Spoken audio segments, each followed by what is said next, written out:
വിശദമായ വാർത്തകളിലേക്ക് പോകുമ്പോൾ താമരശ്ശേരി ചുരത്തിൽ മണ്ണിടിഞ്ഞ് ഗതാഗതം തടസ്സപ്പെട്ടു. നിലവിൽ കുടുങ്ങിക്കിടക്കുന്ന വാഹനങ്ങൾ കടത്തിവിട്ട ശേഷം ചുരം പൂർണ്ണമായും അടയ്ക്കും.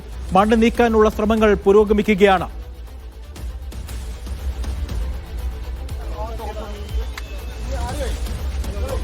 ഫൈസൽ നെടുമ്പാലിയുണ്ട് വിവരങ്ങൾ നൽകാനായി. ഫൈസൽ, ചുരത്തിൽ ഇത് എത്രാമത്തെ വളവിലാണ് ഈ മണ്ണിടിച്ചിൽ ഉണ്ടായിരിക്കുന്നത്?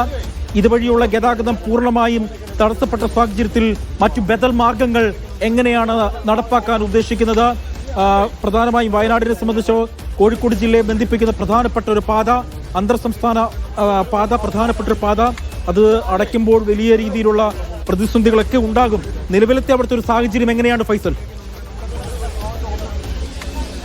അജി, 3 മണിക്കൂർ നീണ്ട പരിശ്രമത്തിനൊടുവിൽ ചുരത്തിലൂടെയുള്ള ഗതാഗതം ഭാഗികമായി പുനഃസ്ഥാപിച്ചിരുന്നു. മാഡം, വൺ സൈഡ് ആണ് ഇപ്പോൾ വണ്ടി? ഇല്ല, നമ്മൾ തത്കാലം അവിടെ സ്റ്റാൻഡേർഡ് ആയിട്ടുള്ള വെഹിക്കിൾസ് ഒക്കെ ഇങ്ങോട്ട് കടത്തി വിട്ടിട്ടുണ്ടും ഇനിയും കുറെ നമുക്ക് നീക്കം ചെയ്യാനുണ്ട്. അത് രാവിലെ നമുക്ക് പൊട്ടിക്കാൻ പറ്റൂല. രാവിലെ നമുക്ക് പൊട്ടിച്ചിട്ട് ഗതാഗതം ശരിയാക്കാം. അതുവരെ അത്യാവശ്യമുള്ള മരണത്തിനോ ഹോസ്പിറ്റൽ കേസോ എയർപോർട്ടിൽ നിന്ന് പോകുന്ന ആൾക്കാർ, അങ്ങനെ അത്യാവശ്യമുള്ള ആൾക്കാർ പോകുന്നതിൽ കുഴപ്പമൊന്നുമില്ല. രാവിലെ 7 മണിയാകുമ്പോഴത്തേക്ക് നമുക്ക് പണി തുടങ്ങൂ. അവിടെ ഇനിയും കുറെ മാറ്റാനുണ്ട്. അതൊക്കെ മാറ്റിയിട്ട് ഒരു ഇൻസ്പെക്ഷൻ ഒക്കെ ചെയ്തിട്ട് നമുക്ക് അല്ല, നമ്മൾ ഇപ്പോൾ നിലവിലെ അത്യാവശ്യ കേസസ് നമ്മൾ കടത്തി വിടുന്നുണ്ട്. ബാക്കിയുള്ള ആൾക്കാരും ബദൽ സംവിധാനങ്ങളുണ്ട്, അത് ഉപയോഗിച്ചിട്ട് അവരൊന്ന് തത്കാലം ചെയ്യട്ടെ. രാവിലെ നമുക്ക് 7 o'clock ആകുമ്പോഴത്തേക്ക് ബാക്കിയുള്ളതൊക്കെ എല്ലാം പൊട്ടിച്ചിട്ട് നീക്കം ചെയ്യണം. അത് കഴിഞ്ഞിട്ട് നമുക്ക് എസ്റ്റാബ്ലിഷ് ചെയ്യാം. ആംബുലൻസ് പോകുന്നതിൽ കുഴപ്പമൊന്നുമില്ല. അത്യാവശ്യ കേസിനെ പോയാൽ മതി. ഇനി എവിടെയെങ്കിലും താഴോട്ട് വന്നു കഴിഞ്ഞാൽ നമുക്ക് ബുദ്ധിമുട്ടാണ്. So please avoid this root.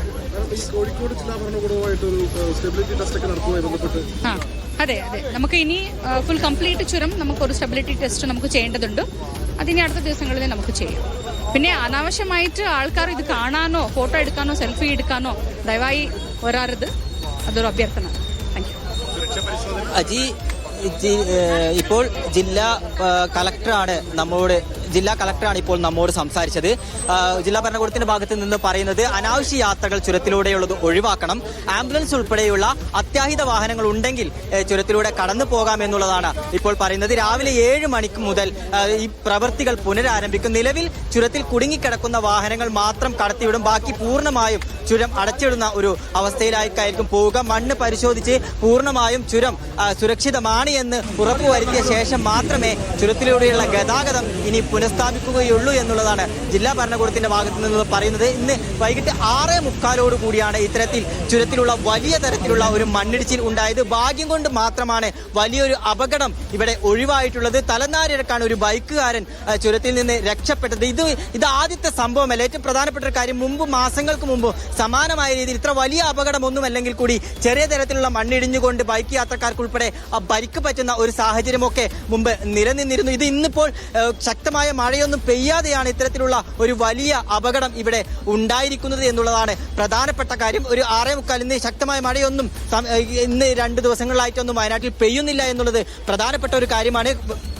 ഇതിന് പ്രാഥമികമായി പറയുന്ന ഒരു കാര്യം, ഒരു ചാലിൽ വെള്ളം വന്ന് നിറഞ്ഞ് പൊട്ടി വരുന്ന ഒരു സാഹചര്യമാണ് ഉണ്ടായതെന്നാണ് പ്രാഥമികമായി നമുക്ക് മനസ്സിലാക്കാൻ കഴിയുന്ന ഒരു കാര്യം. മണ്ണ് മാത്രമല്ല, വലിയ കഷ്ണം പാറക്കല്ലുകളും മരങ്ങളും ഉൾപ്പെടെ റോഡിലേക്ക് പതിഞ്ഞുകൊണ്ട് 6:45 മുതൽ കൃത്യമായി പറഞ്ഞാൽ 9:40 വരെ പൂർണ്ണമായും ചുരത്തിലൂടെയുള്ള ഗതാഗതം തടസ്സപ്പെട്ടു എന്നുള്ളതാണ് പ്രധാനപ്പെട്ട ഒരു കാര്യം.